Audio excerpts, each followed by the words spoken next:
Lacrime, dolore e commozione per dare l'ultimo saluto a Sofia Tedesco, la giovane agrigentina morta all'ospedale di Caltanissetta dove si trovava ricoverata dal 18 agosto dopo essere stata travolta a bordo di uno scooter incontrata a Crocca in territorio di Favara da un automobilista che è poi fuggito. La chiesa di San Gregorio a Cannatello ieri pomeriggio stracolma nel giorno dei funerali. In prima fila i genitori, il fratello, i familiari, attorno alla bara bianca, compagni di scuola e di ballo, la grande passione di Sofia. Con loro hai vissuto momenti spensierati mentre costruivate il vostro futuro.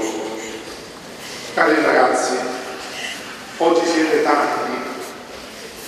Sofia è riuscita a portarvi in chiesa e a portarvi numerosi in chiesa oggi.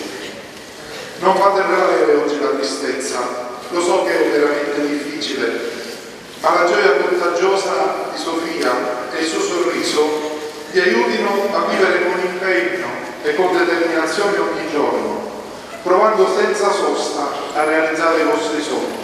Don Nino Gulli, che ha presieduto il rito funebre, presente anche il sindaco di Agrigento Lillo Firetto, ha dispensato parole di conforto nel segno della fede, provando a dare anche delle risposte agli interrogativi che in momenti così si affollano nelle menti di quasi tutti. Qualcuno proprio in queste ore ha scritto in un post che quando un giovane perde la vita in un incidente, Dio è morto.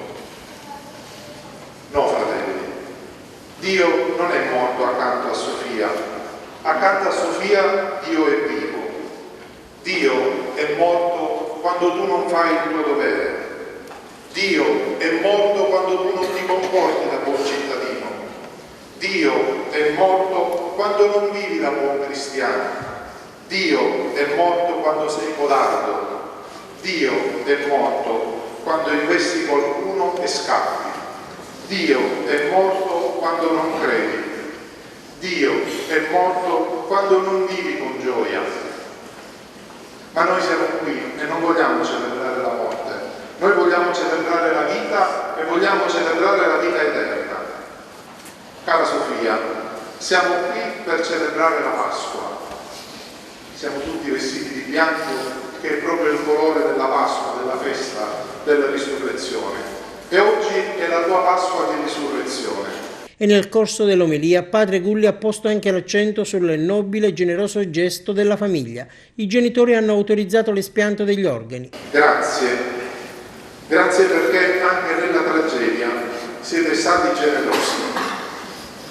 Grazie perché avete fatto in modo che la morte di vostra figlia diventasse vita, diventasse speranza per tanti altri nella sofferenza.